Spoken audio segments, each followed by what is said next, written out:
లేవియకాండము 6వ అధ్యాయము. మరియు యెహోవా మోషేకు ఇలాగు సెలవిచ్చెను, ఒకడు యెహోవాకు విరోధముగా ద్రోహము చేసి పాపి అయిన ఎడల, అనగా తనకు అప్పగింపబడిన దాని గూర్చియే గాని, తాకట్టు ఉంచిన దాని గూర్చియే గాని, దోచుకొనిన దాని గూర్చియే గాని, తన పొరుగువానితో బొంకిన ఎడలనేమి, తన పొరుగువాని బలాత్కరించిన ఎడలనేమి, పోయినది తనకు దొరికినప్పుడు దాని గూర్చి బొంకిన ఎడలనేమి, మనుషులు వేటిని చేసి పాపులగుదురో వాటన్నిటిలో దేని విషయమైనను అబద్ధ ప్రమాణము చేసిన ఎడలనేమి, అతడు పాపము చేసి అపరాధి అగును. కనుక అతడు తాను దోచుకొనిన సొమ్మును గూర్చి గాని, బలాత్కారము చేతను అపహరించిన దాని గూర్చిని గాని, తనకు అప్పగింపబడిన దాని గూర్చిని గాని, పోయి తనకు దొరికిన దాని గూర్చి గాని, దేని గూర్చి అయితే తాను అబద్ధ ప్రమాణము చేసెనో దానినంతయు మరలా ఇచ్చుకొనవలెను.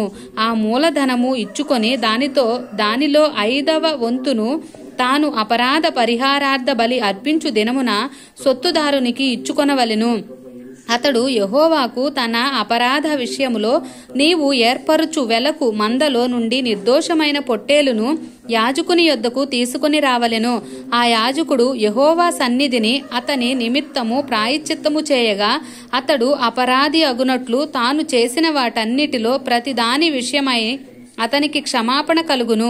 మరియు యెహోవా మోషేకు ఇలాగు సెలవిచ్చెను, నీవు అహరోనుతోనూ అతని కుమారులతోనూ ఇట్లనుము, ఇది దహన బలిని గూర్చిన విధి. దహన బలి ద్రవ్యము ఉదయము వరకు రాత్రి అంతయు బలిపీఠము మీద దహించుచుండును. బలిపీఠము మీది అగ్ని దానిని దహించుచుండును. యాజకుడు తన సన్న నార నిలువు టంగీని తొడుగుకొని తన మానమునకు తన నారలాగును తొడుగుకొని బలిపీఠము మీద అగ్ని దహించు దహన బలి ద్రవ్యపు బూడిదను ఎత్తి బలిపీఠమునొద్ద దానిని పోసి తన వస్త్రములను తీసి వేరు వస్త్రములను ధరించుకొని పాళెము వెలుపలనున్న పవిత్ర స్థలమునకు ఆ బూడిదను తీసుకుని పోవలెను. బలిపీఠము మీద అగ్ని మండుచుండవలెను, అది ఆరిపోకూడదు. ప్రతి ఉదయమున యాజకుడు దాని మీద కట్టెలు వేసి దాని మీద దహన బలి ద్రవ్యమును ఉంచి సమాధాన బలియగు పశువు క్రొవ్వును దహింపవలెను.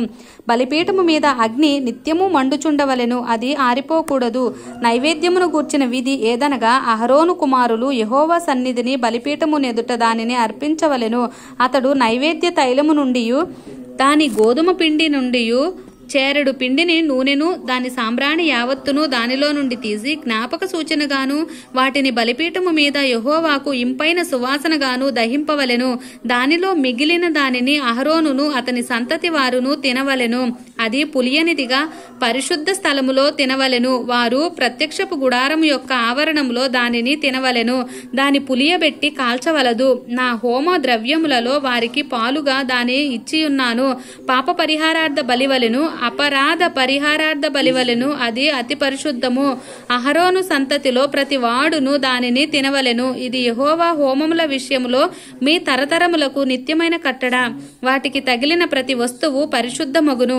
మరియు యెహోవా మోషేకు ఇలాగు సెలవిచ్చెను, అహరోనుకు అభిషేకము చేసిన దినమున అతడును అతని సంతతి వారును అర్పింపవలసిన అర్పణమేదనగా, ఉదయమున సగము సాయంకాలమున సగము నిత్యమైన నైవేద్యముగా తూమెడు గోధుమ పిండిలో 10వ వంతు పెనము మీద నూనెతో దానిని కాల్చవలెను.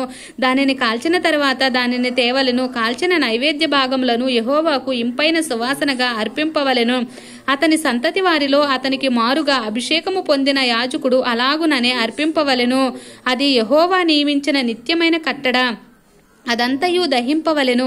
యాజకుడు చేయు ప్రతి నైవేద్యము నిశ్శేషముగా ప్రేల్చబడవలెను, దాని తినవలదు. మరియు యెహోవా మోషేకు ఇలాగు సెలవిచ్చెను, నీవు అహరోనుకును అతని సంతతి వారికి ఇలాగు ఆజ్ఞాపించుము, పాప పరిహారార్థ బలిని గూర్చిన విధి ఏదనగా, నీవు దహన బలి రూపమైన పశువులను వధించు చోట పాప పరిహారార్థ బలి పశువులను యెహోవా సన్నిధిని వధింపవలెను, అది అతి పరిశుద్ధము. పాప పరిహారార్థ బలిగా దానిని అర్పించిన యాజకుడు దానిని తినవలెను. పరిశుద్ధ స్థలమందు అనగా ప్రత్యక్షపు గుడారము యొక్క ఆవరణములో దానిని తినవలెను.